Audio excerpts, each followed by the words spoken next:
جو اپنی نمازوں کو نمازوں میں گڑ گڑاتے قد افلح المؤمنون الذین هم فی صلاتهم خاشعون، وہ کامیاب ہو گئے جو نمازوں میں گڑ گڑاتے ہیں، یعنی ان کی نمازیں بھی گڑ گڑا کر ہوتی ہے۔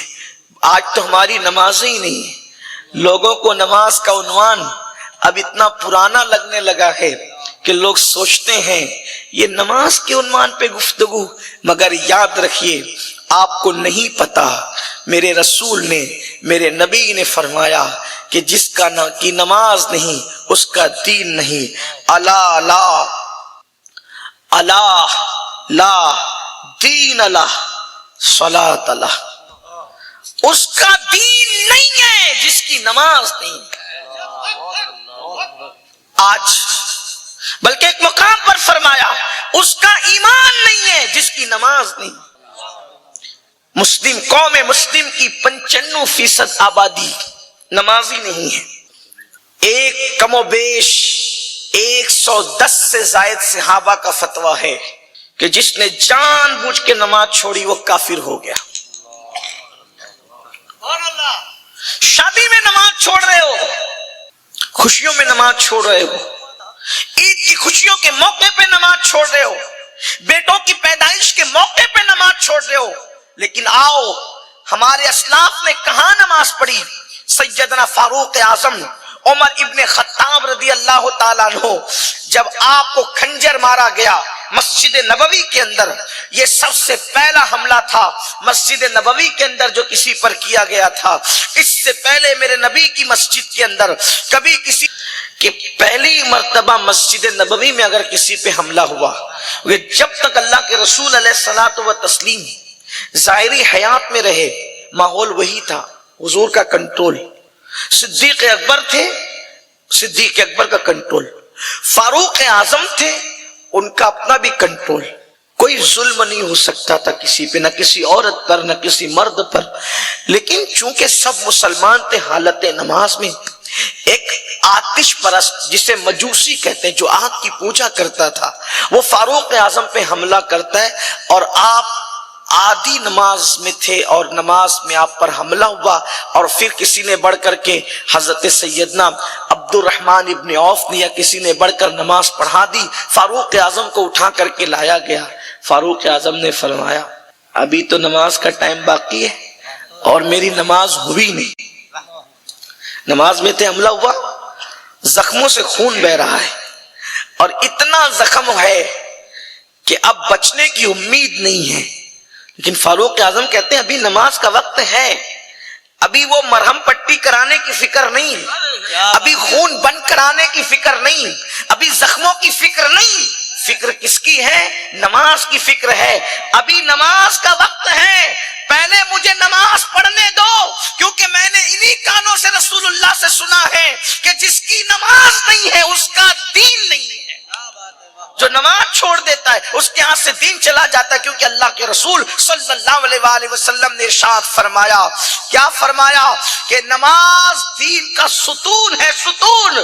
جس نے نماز چھوڑ دیا اس نے دین کے ستون کو گرا دیا، اس نے دین کے ستون کو ڈھا دیا۔ میرے پیارے آقا صلی اللہ علیہ وآلہ وسلم کے دیوانوں، صحابہ فرماتے ہیں ہم نے فاروق اعظم کو دیکھا کہ اسی حالت میں انہوں نے نماز ادا کی کہ ان کے اعضاء سے خون بہ رہا تھا۔ اللہ اکبر، اور وہ نماز ادا فرما رہے تھے۔ میں آپ سے پوچھنا چاہتا ہوں میرے پیارے آقا صلی اللہ علیہ وآلہ وسلم کے دیوانوں، اور اپنی بہنوں سے بھی پوچھنا چاہتا ہوں، بتاؤ جب اس حالت میں نماز پڑھی گئی تو آج ہم خوشیوں کے موقع پہ نماز چھوڑ رہے ہیں، اللہ اکبر، شادیوں کے موقع پہ نماز چھوڑ رہے ہیں، اللہ اکبر، ہم لوگ جو ہیں اللہ اے سی میں بیٹھ کر کے نماز چھوڑ رہے ہیں، پنکھوں کی ہواؤں کے اندر نماز چھوڑ رہے ہیں۔ مگر یاد رکھنا میرے عزیز، میرے آقا صلی اللہ علیہ وسلم کے دیوانوں، کامیابی اسی کو ملے گی جو اپنی نمازوں میں گڑ گڑاتے ہیں، جو خشوع و خضوع کے ساتھ نماز پڑھتے ہیں۔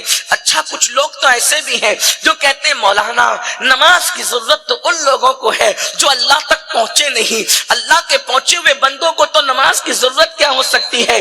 یاد رکھنا جو اللہ کا جتنا قریبی ہوتا جاتا ہے اس میں عبادت کی تڑپ اتنی زیادہ بڑھتی چلی جاتی ہے۔ آپ سوچتے ہو نا کہ نمازیں وہ پڑھے جو اللہ تک نہیں پہنچے، جس کو کوئی مرتبہ نہیں ملا وہ نمازیں پڑھے. اس طرح کی باتیں لوگ بکتے ہیں نا، بکواس کرتے ہیں نا. اب یہ خلفائے راشدین ہے کس مقام پر پہنچے ہوئے؟ جب نوح علیہ السلام اپنی قوم کی بدتمیزیوں سے پریشان ہوئے تو نوح علیہ السلام نے اللہ کی بارگاہ میں عرض کی، مولا یہ بہت پریشان کر چکے. تو اللہ نے فرمایا اب ایک کشتی بنائیے. جب آپ کشتی بنائیں گے تو پھر جب کشتی بن جائے گی تو ہم ایک طوفان لائیں گے، اور جب طوفان آئے گا تو یہ سب ڈوب جائیں گے، جو کشتی میں سوار ہوں گے وہی کامیاب ہوں گے. تو حضرت نوح علیہ السلام نے کشتی بنانی شروع کی. اب اللہ کی شان، جو کشتی جو تھی تو وہ لکڑی سے بن رہی تھی. آپ کشتی بناتے تو کشتی جتنی بنتی ایک دن میں پھر شام ہو جاتی. تو شام کے وقت جب آپ اپنا کام مکمل کر لیتے اور گھر چلے جاتے تو باریک باریک کیڑے، زمین کے کیڑے، وہ چاٹ ڈالتے اس لکڑی کو. آپ آ کر پھر کہتے بھئی، پھر کام شروع کرتے، پھر چاٹ دیتے، پھر کام شروع کرتے، پھر وہ کیڑے چاٹ لیتے. اللہ سے کہا مولا کشتی بنے گی کیسے؟ مولا یہ کشتی بنے گی کیسے؟ میں کام کرتا ہوں یہ چاٹ لیتے ہیں، میں کام کرتا ہوں یہ چاٹ لیتے ہیں، کیسے کشتی بنے گی؟ کیڑے چاٹ لیتے ہیں. اللہ نے فرمایا نوح، اے نوح، اگر تو چاہتا ہے کہ یہ کشتی کی لکڑیوں کو کیڑے نہ چاٹے تو میرے محبوب بندوں کے نام تو اپنی اس کشتی میں لکھ دے. جو میرے پیارے ہیں، جو میرے محبوب ہیں، ان کے نام لکھ اس کشتی پر. جب تو لکھ دے گا تو اس کو کیڑے نہیں چاٹیں گے. تو عرض کی مولا وہ کون ہے؟ ذرا تو ہی بتا کہ نام کون ہے. تو فرمایا وہ میرے نبی کے 4 یار ہیں، میرے محبوب کے 4 یار ہیں، ابو بکر صدیق، عمر فاروق، عثمان غنی اور علی حیدر کرار. جب عثمان غنی اور یہ جو چاروں نام لکھے نوح علیہ السلام نے لگا دیے، پھر اس کے بعد اس کشتی کو کیڑوں نے نہیں چاٹا. حضرت نوح علیہ السلام کی کشتی کیڑوں سے بھی محفوظ رہی اور طوفان میں بھی محفوظ رہی. سوچو نوح کی کشتی پر اللہ کا پیغمبر جس کا نام لکھتا ہے وہ میرے نبی کے یہ 4 یار ہیں. اللہ اکبر، غور فرمائیں.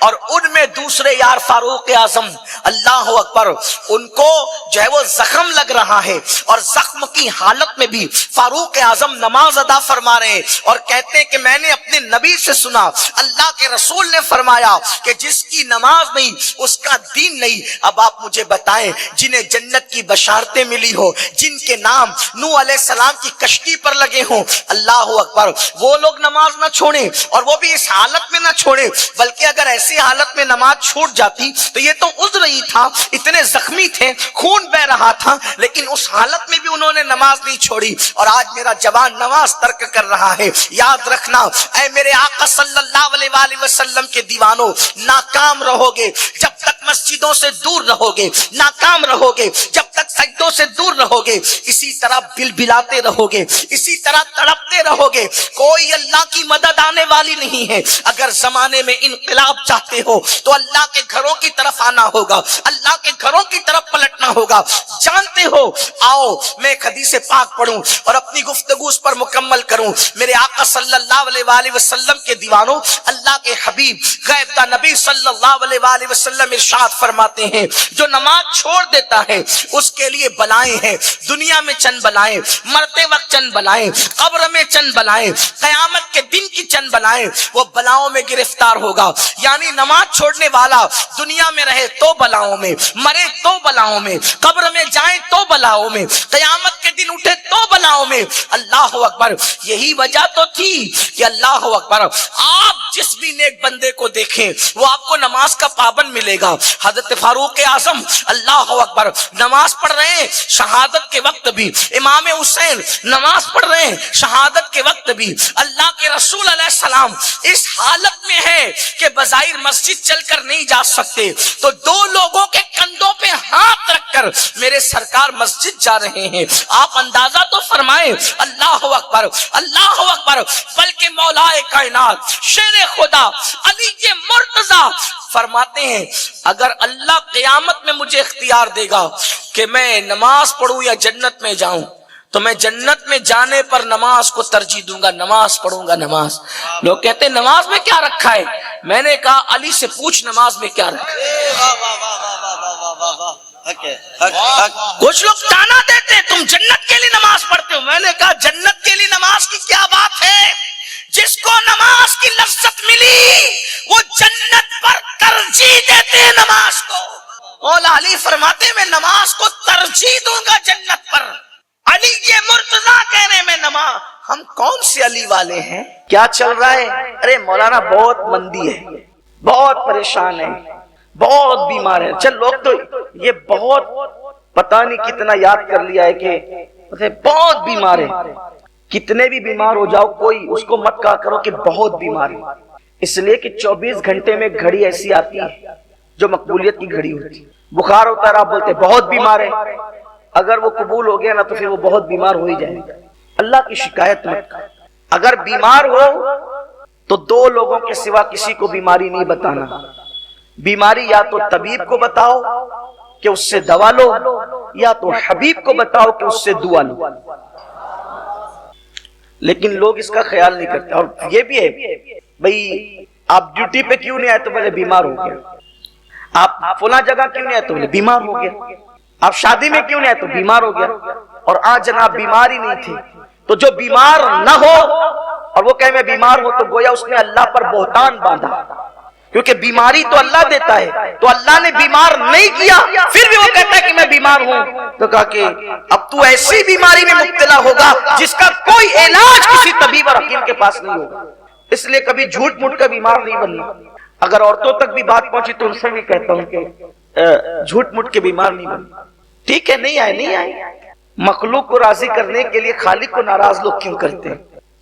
کبھی نہیں کہنا کہ بہت بیمار، اب بیمار تھے چلے ٹھیک ہے، بلکہ ہمارے بزرگوں نے تو کیا اپنے آپ کو بچایا ہے شکوے شکایت سے۔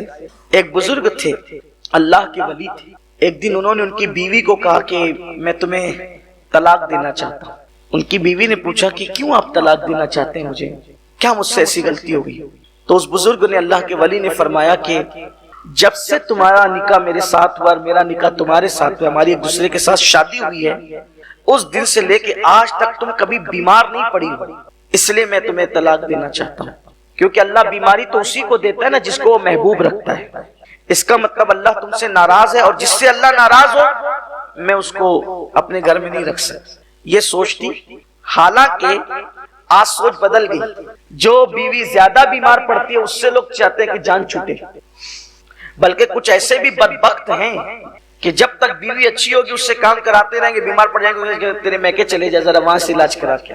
کچھ لوگ آ کر مجھ سے بھی مشورہ لیتے ہیں کہ شادی تھی تو اچھی تھی، اب وہ شادی کے بعد اس کو سفید داغ ہو گیا تو میں کیا کروں؟ میں کہتا ہوں کہ اگر تجھے ہوتا تو تو کیا کرتا؟ بیماری کسی کو بھی ہو سکتی، تجھے ہوتا تو کیا کرتا؟ اس کی کڈنی فیل ہو گئی، ابھی تو 6 مہینے بھی نہیں ہوئے شادی کو، انہوں نے ہم سے چھپایا تھا۔ ٹھیک ہے چھپایا تھا، انہوں نے قصور کیا، تب شادی کے بندھن میں بن گئے۔ اگر تمہیں یہ مرض ہوتا تو تم کیا کر لیتے؟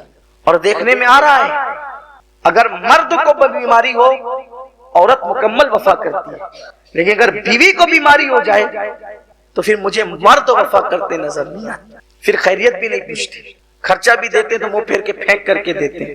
یاد رکھنا اللہ کے یہاں دیر ہے اندھیر نہیں ہے۔ اگر تم نے کسی کی بیماری کی وجہ سے اس کا استحصال کیا، اس سے نفرت کی، اس کو تانے دیے، اس کی بیماری کا مذاق اڑایا، تو جب تک کہ اس سے بدترین حالات سے قدرت تمہیں نہیں گزارے گی اس وقت تک موت نہیں آئے گی۔ بیماری پہ لوگ طلاق دینے کی بات کرتے ہیں اور وہاں بیمار نہیں ہے، وہ اللہ کے ولی کہتے تم بیمار نہیں پڑتی اس لیے ہو سکتا ہے کہ تم منحوس ہو، نوست ہو کہ بیماری تم نہیں۔ کچھ لوگ بھی کہتے ہیں نا بڑے ہوشیار، ماشاءاللہ ہم تو بہت مست ہیں، مزے میں، ہمیں بیماری نہیں پڑتے۔ جا بھائی رو دو اللہ سے، ڈر ذرا کہیں قدرت جو ہے وہ اپنے پیاروں کی فہرست سے تیرا نام تو نہیں کاٹ چکی۔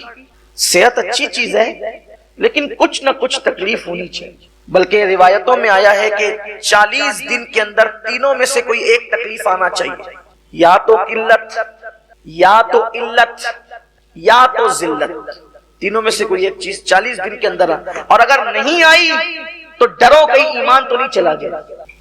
سر درد ہو, بخار آ جائے, بخار تو بڑے مزے کی چیز ہے, اور سر درد بھی. جب بخار آتا ہے تو ایک ایک بال کا گناہ لے کر کے ساتھ جاتا ہے. اس لیے حضور نے فرمایا بخار کو برا مت کرو, بڑی بیماری اللہ نہ دے, بلکہ یہ دعا کرو کہ اللہ جو بیماری تو نے اپنے محبوب کو دی تھی اس کے سوا سب سے بچا, تاکہ بیمار بھی رہے اور بلاؤں سے بھی محفوظ. بخار حضور کو آیا ہے, سر درد حضور کو آیا ہے. یہی دو چیزوں کا تذکرہ میری اپنی ناقص معلومات میں ہے. اور کبھی کسی موقع پر کمر درد کی تکلیف بھی ملتی ہے, لیکن یہ دو چیزیں بڑی معتبر ہے.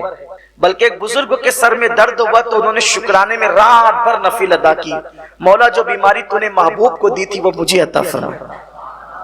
تو 40 دن میں تینوں میں سے کوئی ایک چیز آئے. کیا؟ قلت, یعنی کچھ پیسوں کی کمی محسوس ہو, کچھ تنگ دستی محسوس ہو, چیزوں کی کمی محسوس ہے, یار یہ ہوتا تو تھوڑا سا اچھا ہوتا. اس کو کہتے ہیں قلت, کچھ چیز قلیل پڑ جائے قلت. علت یعنی بیماری ہو, علیل ہو 40 دن کے اندر. یا پھر ذلت, کوئی دشمن آپ کو ذلیل کرے, آپ کے خلاف بکواس کرے, باتیں کرے اور آپ کی عزت پر حملہ کرے, تو اس سے بھی جو دل پہ چوٹ لگتی ہے نا وہ اللہ کے قریب قریب. کشف المحجوب میں داتا صاحب نے لکھا ہے اللہ جس کو اپنا ولی بنانا چاہتا ہے اس پر ایک فرعون مخالف مسلط کر دیتا ہے, وہ ستاتا رہتا ہے اور یہ صبر کرتا رہتا ہے, اس کے ستانے کے صبر کے عوض میں اللہ اس کو ولی بنا دیتا ہے. تو اگر زیادہ دشمن بھی ہو جائے تو ٹینشن نہیں لیا کرو, ایک فرعون پر ولایت ملتی ہے. اگر 25-50 فرعون مسلط ہو جائیں اور پھر وہ فیس بک کی آپ آئیں, اگر آپ پر مسلط ہو جائے, اگر یوٹیوب پر, اور پھر لوگ آپ کے خلاف بولیں تو آپ کو یار کی مرضی ہے, پھر یار کی مرضی ہے. ہاں اپنی کیا اوقات ہے. تو اگر آپ کے خلاف کوئی ایسا ہو تو آپ کبھی پریشان نہیں ہونا, بلکہ بزرگان دین تو ہنستے تھے. ایک جگہ ایسے ہی ہوا نا کہ ایک دیوانہ جا رہا تھا, کسی نے دودھ گرم بارش ہوئی تھی. جب بارش ہو جائے نا تو دو چیزیں بڑی اچھی لگتی ہیں, یا تو گرم دودھ یا تو گرم چائے. بارش جب ہو جائے پھر مزے آتے ہیں اس میں, یا پھر جو بھی گرم چیز ملتی ہے وہ اچھی لگتی ہے. گرم دودھ پلایا, مزے سے دودھ پیا اور دیوانگی کے ساتھ آگے بڑھے تو گڈھا تھا, 2 یار بیٹھے ہوئے تھے, اپنی دھن میں جا رہے تھے, اپنی مستی میں. تو کیچڑ میں پیر پڑا تو چپاک کی آواز آئی اور کیچڑ اڑا. تو جو 2 یار آپس میں بیٹھے ہوئے تھے ایک کے کپڑوں پہ چلا گیا, دوسرا اٹھ کر کے تماچا لگایا. انہوں نے آسمان کی طرف دیکھا, تیری بھی شان ہے, کہیں دودھ پلاتا ہے کہیں تماچے کھلواتا ہے, کہیں دودھ پلواتا ہے کہیں تماچے, اس کی شان ہے. اور میں تو کہتا ہوں اپنے معاملات اللہ کو سونپ دو, فائدے ہی فائدے. لیکن جیسے ہی وہ گئے اور پھر وہ اس کو خون کی الٹی ہونے لگی, اور آپ سارا واقعہ جانتے ہیں, خون کی الٹی ہونے لگی, بہت علاج کیا, جب علاج نہیں ہوا تو بعض کسی اللہ کے برگزیدہ بندے نے کہا یہ طبیب کا معاملہ نہیں ہے, کسی اللہ والے کو چھیڑا ہے. پتا چلا کہ اللہ والوں کو چھیڑنے کا انجام اچھا ہے. اور ایک خاص بات یہ, اللہ والوں کو کوئی چھیڑے تو اللہ والے بدلہ نہیں لیتے, یہ بھی بات. اللہ والوں کی پہچان ہے کہ ان کے اندر انتقام کا جذبہ نہیں ہوتا, وہ لڑائی جھگڑے والے لوگ نہیں ہوتے. اس لیے کہ جب وہ اللہ کے ہو جاتے, یار کے ہو جاتے, وہ تو مار کھانے میں بھی شکر کرتے, تیرا شکر ہے, تو نہ چاہتا تو کوئی کیا مارتا. یہ ہے ان کا حال, یعنی کہ وہ رضا برقضا, اللہ کے ہر امر پر وہ راضی ہیں. اس نے کچھ نہیں کہا, اس اللہ والے نے کچھ نہیں کہا. بلکہ مولائے کائنات کو جب شہید کیا گیا تو آپ کے جملے کیا تھے؟ شہید کرنے والے کو جانتے تھے, لیکن آج جملہ یہ تھا شہادت کے, آج بھی شہادت گاہ پہ وہ جملہ لکھا ہوا ہے, فوش کو میرا بالکعبہ, رب کعبہ کی قسم میں کامیاب ہو گیا. رب کعبہ کی, امام حسین کا جملہ بھی جب آپ زمین پر آئے نا گھوڑے سے, ایک فوش تو میرا بالکعبہ, میں رب کعبہ کی قسم کامیاب ہو گیا. مارنے والوں کے لیے کوئی بد دعا کچھ نہیں, اس لیے کہ یہ تو سبب بنے نا شہادت کا. انتقام تو قدرت لے گی, ہم تو کامیاب چلے. اس لیے کوئی گالی دے, کوئی جھگڑا کرے, کوئی ذلیل کرے, کوئی مخالفت کرے تو ہم کامیاب ہو گئے, اس لیے کہ وہ اپنی آخرت خراب کر کے ہماری آخرت بنا گیا. بہت بے صبرے نہ ہوا کرو, لیکن اس کے لیے بہت ظرف چاہیے, بہت آسان نہیں ہے یہ منزل. نیم چڑھا کریلا چبانا آسان ہے, لیکن جو ذلیل کر رہا ہو اس کے لیے دعا کرنا آسان فعل نہیں. بہت کٹھن ہے یہ منزل، بلکہ حضرت امیر خسرو کا مصرع بار بار بہت کٹھن ہے ڈگر پن کٹ کی، آسان نہیں۔ اور جو اس منزل پر فائز ہو گیا پھر وہ اللہ والا بن گیا۔ تو جب اس کو خون کی الٹیاں ہونے لگی اور جب علاج میں کہا یہ طبیب کا کام نہیں، کسی اللہ والے کو چھیڑا ہے، جب کہا کہ یار یہاں وہ اس کو مارا تھا نا، تو اس نے آسمان کی طرف رک کر کے کچھ کہا تھا، اسی نے بد دعا دی تھی، چلو پکڑو اس کو۔ ڈھونڈتے ہوئے تو وہ دیوانہ چل رہا تھا، کبھی معاف کر دو آپ نے آسمان کی طرف دعا دیکھ کر کچھ بد دعا کہا، میں نے کوئی بد دعا نہیں کی، میں نے تو اپنے یار سے عرض کیا، شکایت نہیں کی تھی نا یار کی۔ دیکھو کوئی اور ہوتا تو کیا مار کھلوا دیا مولا، استغفر اللہ۔ کچھ لوگ یہاں میت ہوتی تو معاذ اللہ، اللہ کو ہمارا ہی گھر ملا تھا، کفر ہے۔ کچھ لوگ تو میت میں روتے روتے اللہ کو گالیاں دیتے ہیں، کچھ لوگ بڑے بڈھوں کو دیکھ کر کے میت میں کہتے ہیں یہ کیسے، اللہ اس کو بھول گیا، اللہ میں اس کو بھول گیا، اس کو جوان کو اٹھا لیا۔ توبہ توبہ استغفر، کیا لوگ ہیں۔ ارے اس کی جان گئی تو گئی، تیرا ایمان بھی گیا۔ اللہ کو گالیاں مت دو، اللہ کی شکایت مت کرو، راضی رہو۔ یہ یقین کر لو اللہ کے ہر فعل میں حکمت ہے۔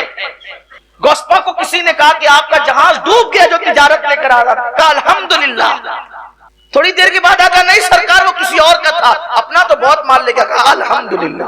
لوگوں نے کہا کہ ڈوبا بھی تو الحمدللہ، تیرا بھی تو، کہا اپنا ہے کیا، سب تو یار کا، ہم بھی یار کے ہیں، دیا تو الحمدللہ، لیا تو الحمدللہ۔ اور جو اس منزل پر فائز ہو جاتے ہیں پھر میرے آقا علیہ السلام نے اللہ کی شکایت مت کر، کبھی اللہ کی شکایت نہیں کرنا، عزت والا بنے گا اور اللہ کے نزدیک عزت والا بنے گا۔ تو اس بزرگ نے یہی کہا تھا کہ اللہ تیری شان بھی ہے اور بڑی نرالی شان ہے، کہیں گالی کھلواتا ہے، کہیں دودھ پلواتا ہے، تیری شان ہے، ہمیں کیا ہے، تو جس میں راضی ہے اس میں۔ میں نے کہا کوئی بد دعا نہیں کی، میں نے تو بس یہ بات کہی، وہ کہا کہ اب آپ معاف کر دینا، آپ کی وجہ سے ہوا، کہا کہ میری وجہ سے نہیں ہوا، یہ تو دو یاروں کا جھگڑا ہے۔ کس کا جھگڑا ہے؟ دو یاروں کا، دو محبت کرنے والوں کا جھگڑا ہے۔ دیکھ میری پیر سے کیچڑ اڑا، تیرے یار پر پڑا اور تو غصے میں آیا تو تو نے مجھے مار دیا۔ تو تیرے یار پر کیچڑ اڑا تو تیرا یار غصے میں نہیں آیا، غصے میں کون آیا؟ تو، کیونکہ تو اس سے محبت کرتا ہے، تو نے مجھے مارا، اب تو نے مجھے مارا تو میرا یار جلال میں آ گیا اور میرے یار نے سزا دی، اب مجھ سے معافی مت مانگ، میرے یار سے معافی مانگ۔ یہ ہے اللہ کی شکایت نہیں کرنا۔ تو بات میں عرض کر رہا تھا کہ وہ اللہ کے ولی کی، انہوں نے ان کی بیوی سے کہا کہ تجھے طلاق دے۔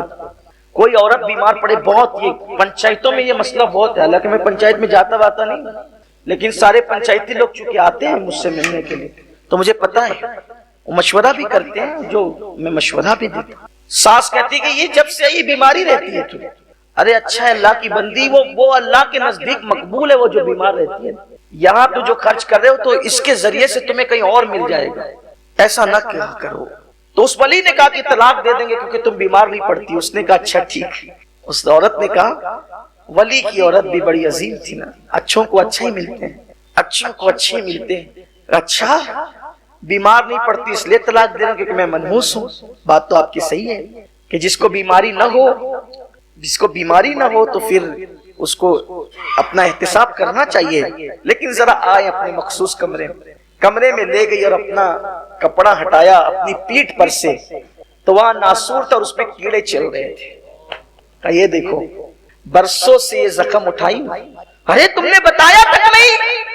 کہا کیسے بتاؤں، یار کی شکایت کرتے ہوئے شرم آتی، یہاں تو ذرا سا سر درد ہے، سر درد۔ بعض لوگ میرے ساتھ بھی ایسی کرتے ہیں، میں پوری تقریر دھوم دھام سے چلا پکار کے 1.5 گھنٹے کروں، مسافے کا وقت آتا تو ایک رسم ہے، لوگوں نے رسم ارے مسافہ مت کرو، حضرت کی طبیعت لے لے۔ تو 1.5 گھنٹے سے ابھی کیا کر رہا تھا وہ؟ نہیں، ہنسنے کی بات نہیں، میں صاف کہہ دیتا ہوں، میں اچھا ہوں۔ ابھی دو دن پہلے کی بات، کرناٹک آندھرا پردیش کے ایک شہر میں تھا، ادھونی کے اندر 1.5 سے پونے 2 گھنٹہ میں نے تقریر کیا، اور جیسے میری عادت ہے بولنے کی، وہ ٹوٹا پھوٹا جو لہجہ میرے مرشد غوث پاک کا تھا کیا میں نے اس میں گفتگو کی، اس لیے کہ میری کوشش یہ ہوتی ہے کہ چاہے وہ اللہ کرے بات اتنی اونچی آواز سے ہو جائے کہ بہروں کے کان تک بھی پہنچ جائے۔ میں نے 1.5 گھنٹہ پونے 2 گھنٹہ تقریر کی، اور اس کے بعد چونکہ مجھے مسافہ اس لیے نہیں کرنا تھا کہ مجھے پھر حیدرآباد کے لیے نکلنا اور آستانے پہ حاضری بھی دینا تھا، کھانا کھانا تھا، میٹنگ، سارے کام تھے، تو ایک صاحب نے اٹھایا کہا حضرت کی طبیعت جیسی کا طبیعت، میں نے کہا میں اچھا ہوں اللہ کے بندے، مجھے بیمار نہ کر۔ کوئی بات نہیں، میں بیمار نہیں ہوں، اور یہ بات یاد، آپ بیمار نہیں تو آپ ٹوک دیں بیمار نہیں ہیں، پرواہ نہیں کرا کریں کسی کی، اس لیے کہ مخلوق کی خوشی کے لیے کبھی خالق کو ناراض نہیں کریں۔ اسی طریقے سے اگر کبھی تقریر کا معاملہ بھی ہوا تو نہیں جانا ہے تو نہیں جانا ہے، ٹھیک ہے، جو جسے جو بن پڑے گا کر لے گا، لیکن جھوٹ موٹ کے بیمار نہیں بن۔ ایک صاحب مجھے ملے کلکتہ میں، انہوں نے کہا حضرت اگر تقریر کے لیے نہ جانا پڑے نا تو دونوں بغل کے اندر پیاز رکھ لیا کریں، جسم گرم ہو جائے گا۔ میں نے کہا واہ اللہ کے، یہ میں اللہ کے گھر میں کہہ رہا ہوں لوگ کیا کرتے ہیں، خوف خدا کہاں، اللہ کی خشیت کہاں ہے، اللہ کی خشیت کا، وہ بیمار نہ کرے میں بیمار پڑوں، واللہ ایسا نہیں ہو سکتا۔ میں نے کہا یہ دندے مجھے نہیں آتے، ہمیں نہیں آتی، میں یہ اس لیے بتا رہا ہوں کہ یہ تجربے کی بات ہے، لوگ ایسا کرتے ہیں، لوگ ایسا کرتے ہیں، اللہ رحم کرم فرما، اللہ کی شکایت کبھی نہیں کر، کبھی نہیں کر، ہر حال میں اس کا شکر ہے، ہر حال میں اس کا شکر، اور شکر کرتے رہو، شکر کی بڑی برکت، کبھی شکوہ نہیں کرنا۔ بلکہ ایک شخص حضرت رابعہ بصری کے پاس آیا تو سر پہ پٹی باندھ کر کے آیا، تو سر پہ پٹی باندھ کر کے آیا تو سرکار رابعہ نے پوچھا کیا ہوا بیٹا؟ کہا مائی درد ہے۔ کہا نادان اتنے دن سے تندرستی دی تھی تو اس کی تشہیر نہیں کی، اور کہاں جب درد دے دیا تو تشہیر کرتے پھر رہا ہے۔